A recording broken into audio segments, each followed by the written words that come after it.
Welcome to today's Explainer. If you've spent any time exploring the ruins of Lordran, you already know the drill. Nothing in this deeply fragmented, notoriously dark fantasy world is ever as simple as good versus evil.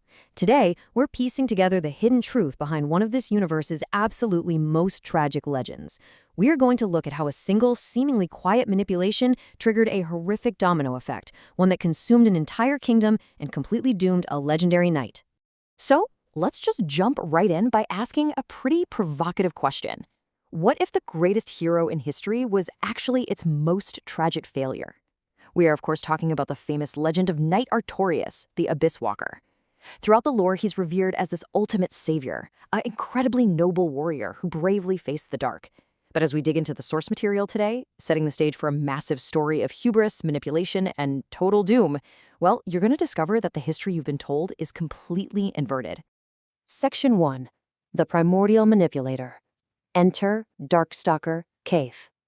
To really understand the fall of our hero, we first have to uncover the puppet master who was actually pulling the strings. We start with a creature known as Darkstalker Kaathe. Kaathe is a primordial serpent, which is this ancient, giant, snake-like being that literally originates from the abyss itself. Now, while all these other powerful beings fought desperately to keep the Age of Fire alive, Kaathe operated entirely in the shadows with a completely different goal.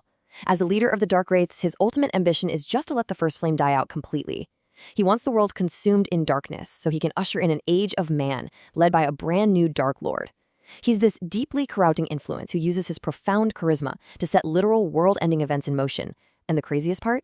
He does it without ever actually lifting a weapon himself. Just listen closely to how Kaathe actually speaks to people. He says, "Greetings, undead warrior. I am the primordial serpent Darkstalker Kaathe. I can guide thee and illuminate the truth." Right? He doesn't present himself as some cackling villain or a monster. He comes across as an affably evil, super helpful guide. A muse, almost.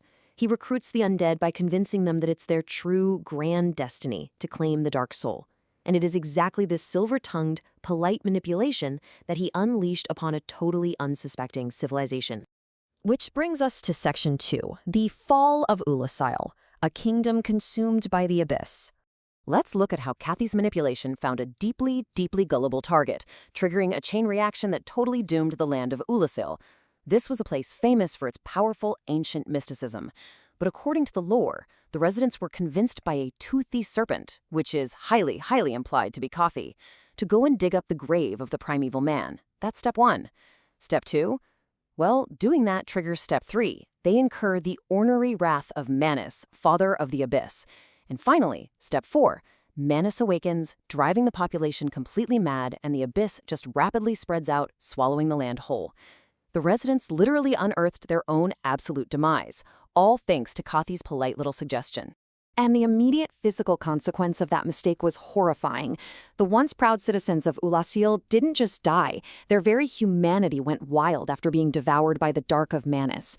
They were horribly mutated into creatures known as bloated heads. The lore descriptions for these things paint just a gruesome picture. Their heads became fissured and the cracks were lined with innumerable tiny red eyeballs, featuring a hard outside and a mucus-filled inside. Yeah, disgusting. They were driven entirely insane, leaving Princess Dusk trapped inside a crystal golem as the only known survivor. But the abyss didn't just mutate the people, it fundamentally corrupted Oolacile's entire culture.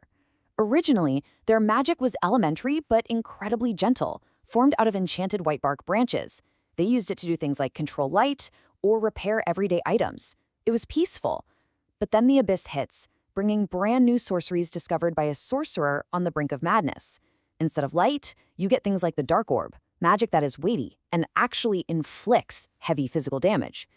It really suggests that a human soul, when it's corrupted by raw humanity, morphs into this incredibly heavy, destructive matter. Section 3. The noble Knight Artorias, a true force for light. With Oolacile completely swallowed up by darkness, a desperate countermeasure was required. Enter Artorias the Wolf Knight. He was one of the legendary 4 Knights of Lord Gwyn, an order of incredibly deadly warriors, and Artorias was a genuine force for light who vigorously defended the kingdom of Anor Londo.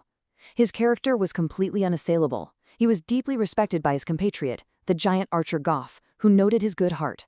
Furthermore, the assassin Ciaran loved him so deeply that she later begs for his soul just to pay her proper respects. Winning the admiration of these hardened, cynical warriors just proves that Artorias was a true beacon of nobility in a very cruel world. Which brings us to his ultimate mission. Artorias was dispatched right into the heart of Oolacile with a twofold objective: beat back the encroaching forces of the Abyss and rescue the captive Princess Dusk. He was the perfect candidate for this, a hero with absolutely nary a murmur of dark in him. But tragically, that utter lack of darkness is exactly what left him so completely vulnerable to what was waiting for him. Section 4. A tragic sacrifice. Overwhelmed by the dark. Unfortunately, no amount of pure nobility could prepare Artorias for the utter, crushing blackness of Manus. Let's break down his final harrowing moments. Artorias was completely overwhelmed. In his battle against the darkness, his dominant arm was shattered, leaving him fighting a totally losing battle with his sword in his weak hand. Knowing he was doomed, he made one final, selfless choice. He took his great shield, imbued it with whatever magic he had left, and used it to form a protective barrier around his beloved lupine companion, the young wolf Sif. But in doing so, he stripped himself of his final defense. Artorias was then entirely corrupted by the Abyss, violently twisted into a rabid, mindless monster. And his tragic fate is confirmed by his fellow knight, Hawkeye Goth, who solemnly notes that the dark of the Abyss literally swallowed poor Artorias. The incredibly noble knight we just learned about, the man deeply loved by his peers and loyal to his kingdom, was consumed by the very evil he sought to destroy, turning him into this hollow, aggressive shell of his former self.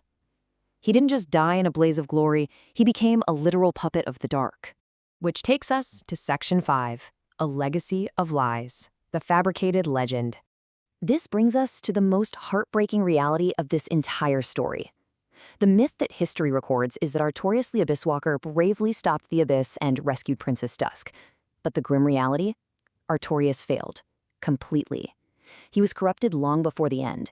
It was actually you, the player character, who travels back in time, slays the corrupted Artorias just to put him out of his misery, defeats Manus, and saves Princess Dusk. But because Dusk's mind was so addled by exhaustion and trauma from being trapped in that crystal golem, she mistakenly attributed your heroics to Artorias. His entire legendary status is built on a massive lie for heroics he wasn't even alive to see. And given his deeply noble personality, this unearned glory would have absolutely brought him immense shame. And to make matters agonizingly worse, we have to talk about the fate of Sif. The wolf survives, entirely thanks to Artorias' sacrifice, and takes it upon himself to guard Artorias' grave. Sif knows that the ring Artorias wore is what led to his doom, and the loyal wolf stands guard for years to prevent anyone else from taking it and falling to the Abyss. This forces you, the player, the very same hero who saved Sif in the past, to strike the loyal wolf down in the present just to obtain that ring. By killing Sif, you tragically undo the single, final, heroic act Artorias ever managed to commit in his life. It's an incredibly heavy narrative, isn't it, where a polite whisper from a serpent named Kaathe led to a whole kingdom's horrific mutation, a noble knight's utter corruption, a legendary legacy built on a massive misunderstanding, and the forced execution of a loyal companion. I really want to leave you with this final thought to consider. If this world's absolute greatest legends are built entirely on lies and unearned glory, what does that say about the heroes we worship today? Keep that in mind the next time you read a tale of glorious victory, and remember the tragic truths that often lie buried right beneath our favorite myths. Thank you so much for joining me for this explainer,